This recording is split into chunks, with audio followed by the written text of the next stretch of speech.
Welcome back, my friends. Today we're going to do my signature tomato basil soup. It's a fantastic, super easy meal to make, and it's going to be right here, right now in the Fear of Cooking.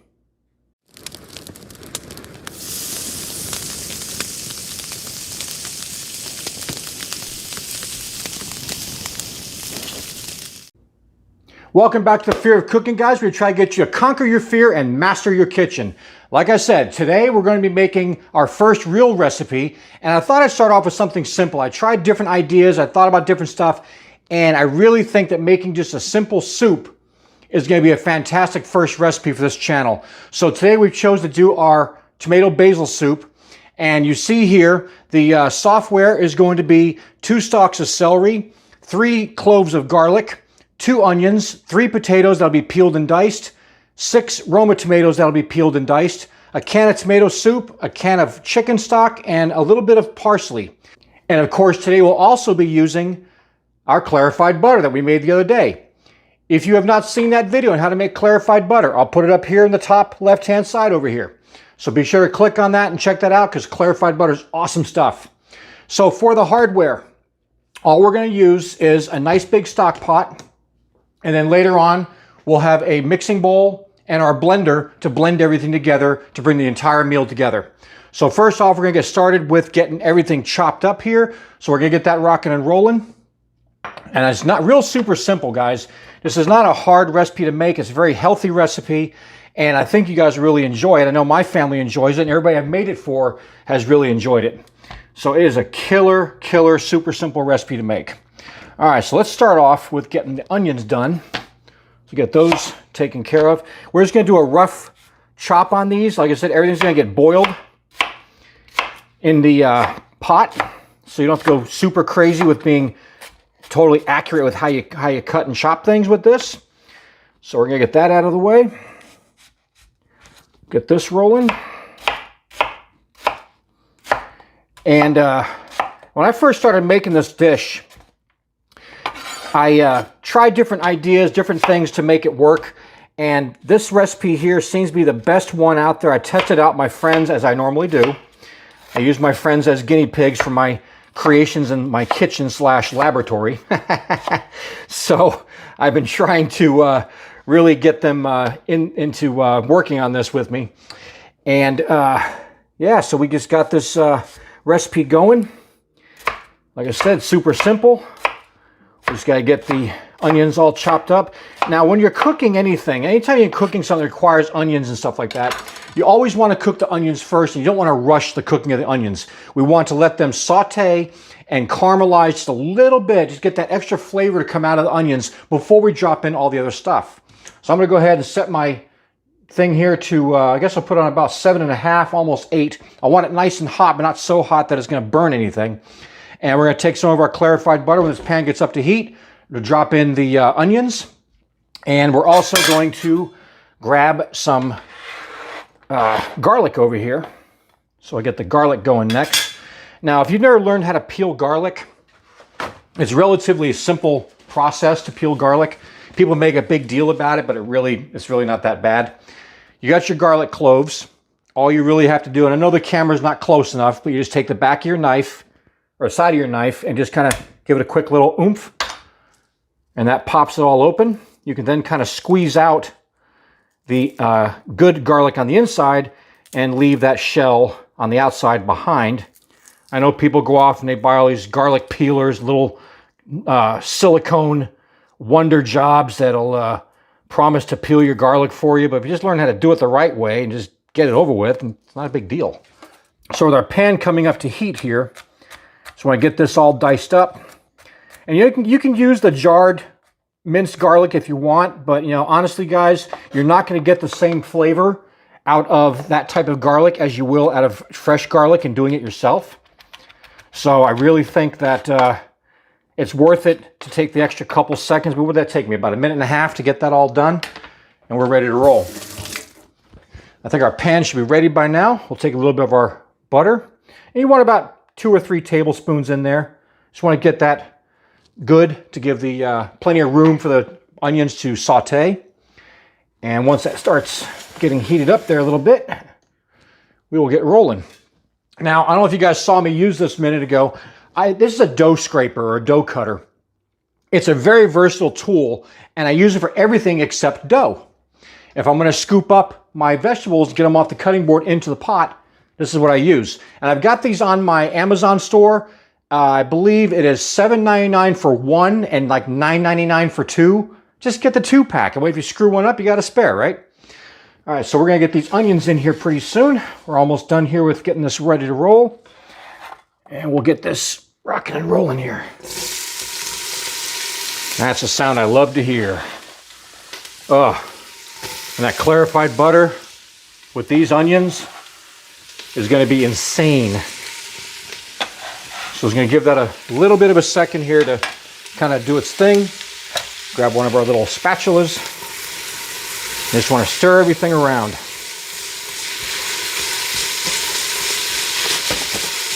Just like so. Okay.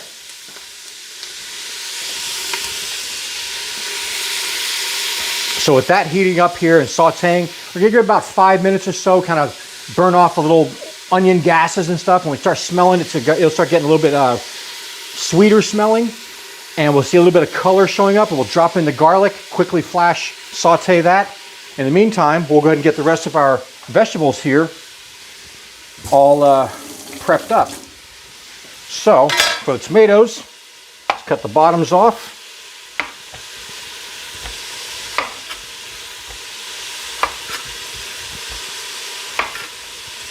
Like so. We'll get those out of here. And for the tomatoes, you just want to kind of cut them in quarters. Again, rough chop. Don't go crazy with it. This is all going to be cooked up in the pot here when we start boiling with all the other veggies we got going on. Don't have to be all that crazy. Keep an eye on your onions. Make sure they're not getting too... You don't want them staying in one place for any long period of time. Keep moving on with the tomatoes.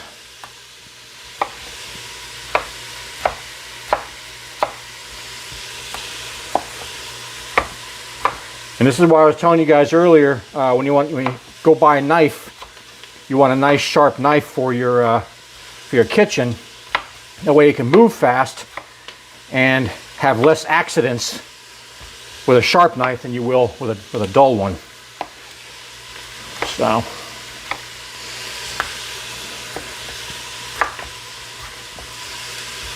keep this all going and going and going.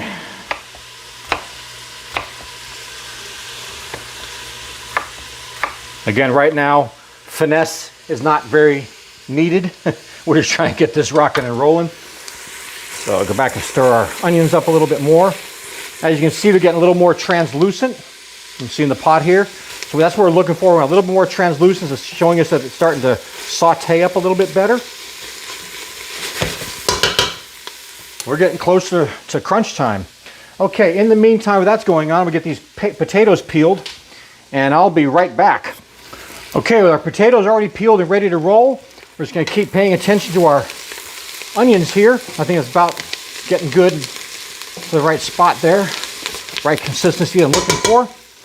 Okay, go ahead and drop in our garlic. So we'll grab our scraper here. Get our garlic in there. And I want to get a little bit of salt. Remember, we season everything. So get a little bit of salt in there. Help add a little flavor, a little bit of pepper. And get that all mixed up. Let the garlic join the party. So these are taking a little bit of time, a little bit longer than I was hoping it would take, but I'm kind of slow cooking it, so that's all right. Okay, so we're going to move some space over here for our potatoes and get these cut up. And I've got kind of a unique way of cutting up my potatoes.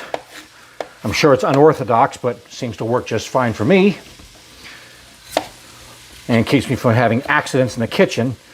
I can't tell you how many times when I was working as a chef in the restaurant, when I first got started, and I thought I was this little hot shot, and I wasn't. And did not have my knife skills down, and I ended up taking off the end of my thumb, taking off the end of my forefinger. You know, it was a regular occurrence for me to constantly have little accidents because I was stupid.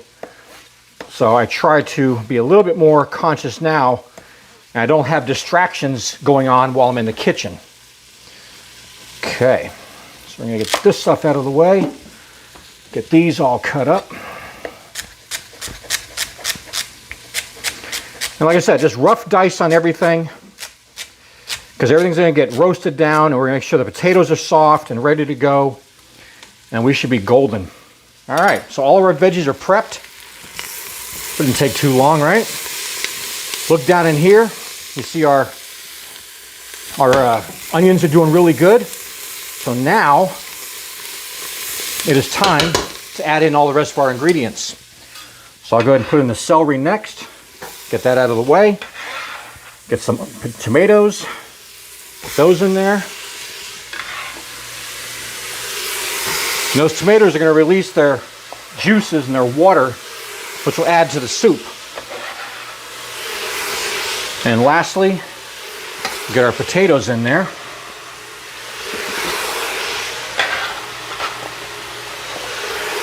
And that should look good. All right. Now we got everything in there. Let's just kind of mix it all around. And we want to use just enough of the chicken stock to cover the vegetables so they have something to cook in. They're going to cook down as we go along, so we don't need a whole lot. And I use this Kitchen Basics chicken stock. It comes in both regular and unsalted. Normally I'd use this stuff, but the unsalted, if you want 100% control over how your soup tastes, then go with the unsalted version. So I'm going to go ahead and get this opened and get that in there. And you just let it go and do its own thing. You know, we're just making soup, not rocket science. There, I think one's going to do just enough for us. That'll be perfect.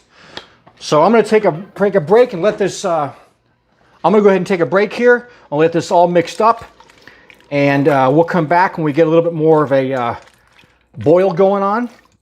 And you want to bring this to a boil, and you're going to boil it for about 25 minutes. And at that point, you'll check your potatoes. If everything's nice and soft, you know, do the fork test, then we will get it ready for the next phase. So we'll be back in just a second. All right, guys, so we're back. As you can see, this is boiling really, really well. We're going to let it continue doing its thing and let it continue to soften up those potatoes and the other veggies that are in there. And when the potatoes are nice and soft, we'll then take it out. We'll move on to the next portion of this recipe. So the potatoes are here to actually add a little bit of a starchiness to the soup, and kind of brings everything together. Makes it a little bit thicker ahead of time. When we add in the half and half, that's going to make it a little bit more rich, and you'll just get these great little flavors from everything. So we're going to come back here shortly. We're almost done. When these things are fork tender, we're going to get it off the heat and move on to the next section. We'll see you soon. Okay, guys, so we're back. So at this point, I want to start getting some leaves of basil, and I want to get some parsley in there and add that to the soup because it is tomato basil soup. So we're going to pick off some leaves here, get these all cleaned up, and get them all chopped up and thrown in there. Again, this is all going to just get blended up, so it doesn't really matter how you do it. Just make sure you're using good fresh basil. And I picked this up at the store because I was stupid and did not water my basil plant that's in the backyard. So now had to go purchase basil, which is a little unorthodox for me. I like using all my own fresh stuff that I grow here when I can. So we're going to get all these basil leaves up here, get these rinsed off and ready to go. And what we want to do is kind of put them all in together, find the biggest leaf you've got, and we're just going to kind of get these all inside of that one. And we're just going to kind of roll it all together. And getting our chef's knife, just going to quickly chop up our basil. There. Like I said, doesn't have to be perfect here. We're just trying to get it chopped up enough to get in the soup. So we're gonna get that in there. We'll go ahead and add our parsley, which I just chopped up about a 1/4 cup of parsley. And let that all mix around. I want that basil to be nice and prominent and as fresh as possible in this dish when we pull it out of here. Now I want to go ahead and check my potatoes. Just got to find a nice big one somehow. Let's see. Let's grab one of these. Potatoes are almost done. I'll probably give another couple minutes and the potatoes will be ready to roll. So we'll get that all handled out here. But yeah, I almost goofed up, forgot to put the basil in the tomato basil soup. That would have been stupid, huh? Just keep stirring, make sure you're not burning anything on the bottom. Turn down, control your heat. If you start seeing things looking or acting weird, use your dial on your stove and control that. As long as it's still boiling, we're good. It doesn't have to be, doesn't have to be raging boil like, on number 10 on your stove here. I got mine still about 7.5 out of 10 on my stove. So I think we're almost about good here.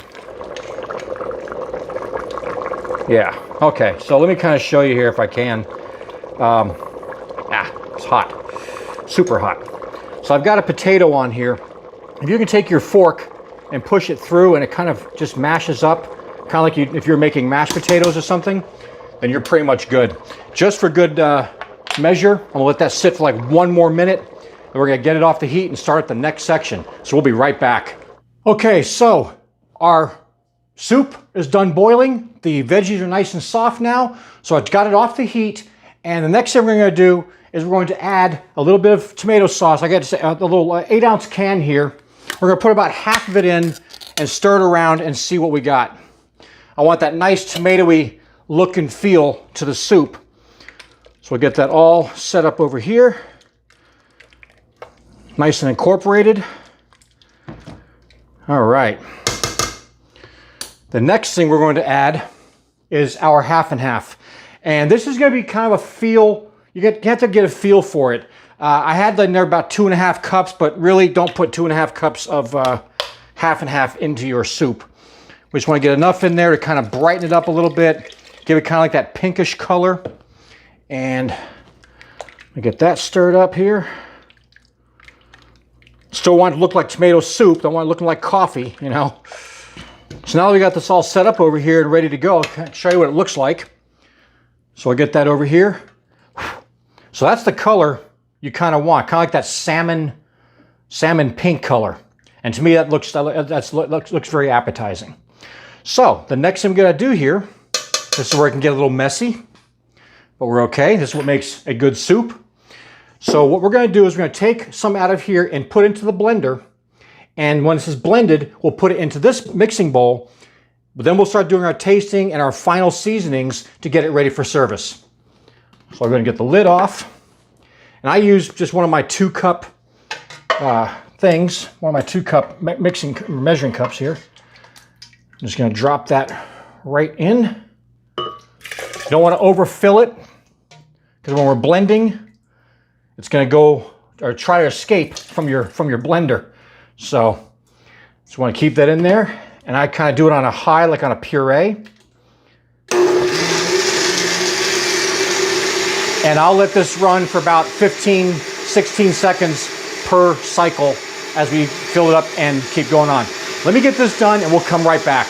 Okay guys, so welcome back. I'm putting in the last little bits of the soup here. Like I said, I'm just repeating over and over again, just adding in soup into the blender, blending it on puree and then liquefy for about 10-15 seconds, and then adding that purified or that liquefied mixture into this bowl here, as you can see. So we're just going to keep moving on. So that's the last of the soup that's going in now. Everything's all pureed, should be no more chunks. Everything should just be absolutely perfect and beautiful. With the soup now ready to roll, we'll get our whisk. Just kind of go through it, mix everything back up, because we did this in multiple batches. I want everything to be equal as far as how it's distributed throughout the soup. So get that done there. We'll grab our tasting spoon and we will taste. Well, the commandments there, taste everything, right? Okay, so I'm not tasting a whole lot just yet. So that brings me to seasoning. The biggest problem people have when they're seasoning their food is they don't taste what they're seasoning. If you don't taste everything, how do you know what it tastes like? And you want to bring out those flavors in your food so that your guests will enjoy the meal. So what I do is I salt things little increments at a time. Now this is a lot of soup, so it can probably take quite a bit of salt, but I'm still going to follow the rule. A little bit of salt, a little bit of pepper, and we're going to stir and incorporate, and then we'll taste it again to see if I can start tasting the individual parts of the soup. I want to taste the tomatoes, I want to taste the celery, the basil, I want all those flavors to come out. So salt is going to bring that out into the flavors of our food. So let's get this all stirred up again. And again, remember, you can always add, you can't take away. So taking your time with this is going to be paramount to having a good soup. Okay, so I got that incorporated a little bit. We'll dip it back in there and taste again. A little bit better, but I know from experience that can take a little bit more salt. Again, this is a lot of stuff. We have not salted anything to this point, except in the very beginning, we salted up the garlic and the onions rather quickly. So let's go back through.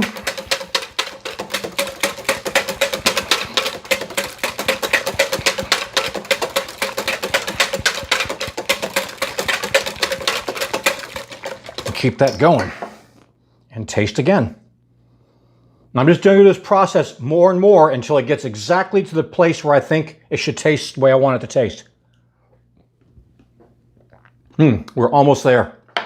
So I think one more little bit of salt,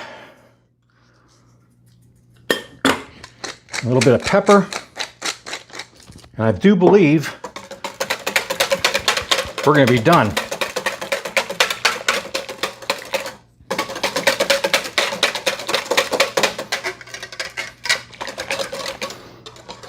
You know, whisks are a fantastic kitchen tool. They're so versatile, so many things you can do with them, and they just really help out when you're trying to cook.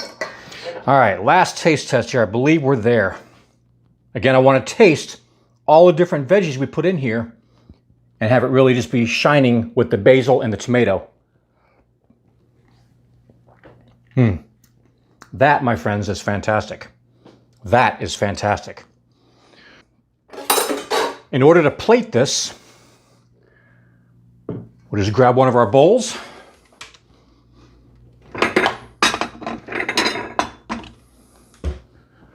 And I got this beautiful Noritake china. And we'll get some of our soup.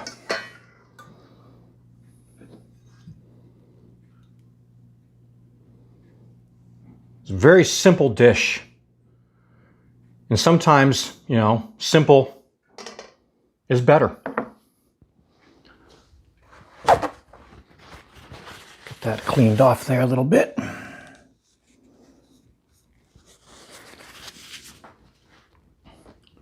So with that being out of the way, and there we have it, folks, our beautiful tomato basil soup. Now, before serving this, I would probably go ahead and grab a little bit of Parmesan cheese. It'll add a little saltiness, a little creaminess to the thing, and just kind of dance around the plate there a little bit. Just ever so slight. Don't need a whole lot. Let the soup be the hero here. That right there, folks, I think makes a perfect tomato basil soup. Anyway, guys, if you like this video and enjoyed this recipe and plan on making this, give me a thumbs up. If you're brand new here, consider subscribing. Subscriptions are free. Just click on the subscribe button down below, click on the little bell, and you will be notified when I do new videos. And until then, guys, my name is Scott. This is The Fear of Cooking. Get in that kitchen, conquer your fear, and master your kitchen.